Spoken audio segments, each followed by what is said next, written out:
In case you weren't listening a couple of minutes ago, here's what workers at Goldman Sachs will get average this year in pay, $622,000 US. Of course, the investment bankers get a lot more than the typists, if there are typists anymore. The firm posted the highest profit ever in the securities business. Goldman and other investment banks benefited this year from rising stock and commodities markets, as well as record share sales and takeovers. And bankers in Singapore may also benefit. Human resources consultancy Mercer says financial service professionals in the city will see the highest pay increases of all workers this year. Joining us to talk about the outlook for salaries is Ajit Nambiar, who is Head of Human Capital Product Solutions at Mercer. Thank you very much for joining us today, Mr. Nambiar.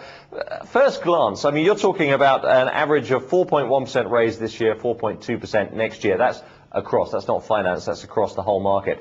At first glance, that doesn't seem very impressive given the economy is growing at 7.2%. So are companies being a little bit tight at the moment? Well, Paul, yes, the economy is forecasted to grow at about 7.2 to 7.8 by the end of this year, but 4.1% in relation to what the economic growth is seems to be good as compared to historical data, because last year it was about 3.9, and before that it was much lower during the SARS period. So in a developed economy like Singapore, it has moved up, and the salary increases have been influenced definitely by economic growth coupled with foreign direct investment. I think it's been about $199 billion US into Asia, and these are reasons that are influencing it. So I would imagine 4.1 in relation to historical data seems to be good at this point of time for a developed economy like Singapore. Okay, the industry to be in, as I was saying, is banking. Bank staff getting gains at 4.9% this year. What's driving that? Simply a shortage of skilled financial professionals? Well, multiple reasons. Again, why are some industries high paying and low paying? It's a function of where they want to position, is the way they determine the capacity to pay, etc. But if you look specifically at banking, and if you drill down to consumer banking, what we see is there is a lot of movement at this point of time between in the premier banking space, actually, because you have private banking and you have premier banking, so you have some amount of activities going on in this place. There is this crunch for talent at this point of time in the premier banking space. We also see a lot of talent gap, or to get enough adequate talent in the compliance space and the SME space. So these are hot markets. This is where we see a lot of activity happening, as compared to the credit card markets, which is fairly stabilized at this point of time. So this is where there are some activities happening in terms of premier banking, SMEs, etc. And these are reasons that's fueling the growth actually at this point of time. And overall in Singapore, banks have posted a healthy growth actually. So a couple of reasons why the banks are doing well actually this year.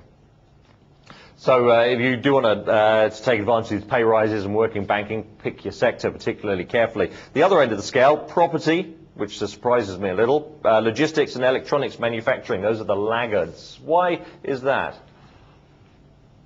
Again, Paul, we wouldn't have empirical data on why, but again, usually what a company in each of these industry does is they usually benchmark with the industry. They would have a positioning that they would determine a compensation philosophy. So it's usually based on the compensation philosophy where they want to position themselves in the market, and their capacity to pay, which should determine are they a leader or laggard in the market actually. Is there a gap, is the gap widening, I should say, between management and the rest of the workforce? Right. In fact, what we said was that in 2003, when we did an analysis, we realized that if staff, which is positions like clerks, assistants, etc., were paid $1, top management, which could be typically function heads, they're paid approximately $7. So for every dollar a staff earns, the top management has $7. But that ratio has moved from 1:7 to 1:8.4 in 2006. Now, that's a wide increase in the ratio. And one of the reasons we are attributing to that is the presence of a lot of regional roles in Singapore. So when you look at top management, you have a couple of sub-regional roles, you have a couple of regional roles, and that's the reason you see this widening of the pay progression.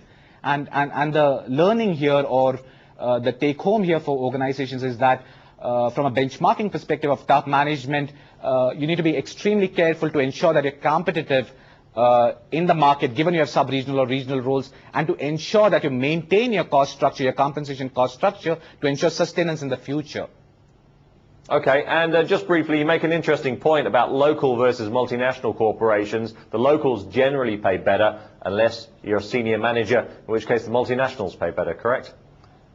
Well, a slight difference there, Paul. What you're saying is that if we break down employee categories into 4 broad categories: staff, professional, management, and top management.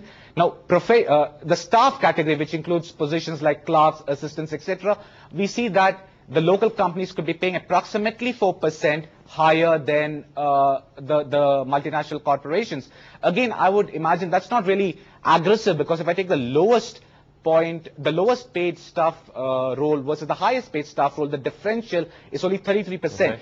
It's not aggressive benchmarking. But once it comes to professional management, top management roles, multinationals take a lead and they pay higher than the local companies. And the differential between the lowest and the highest role there in each of those categories could be in the range of 65 to 75%. And that's aggressive benchmarking.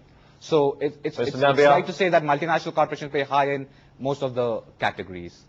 Mr. Nambiar, thank you very much for joining us today. Ajit Nambiar at Mercer Human Resource Consulting in Singapore.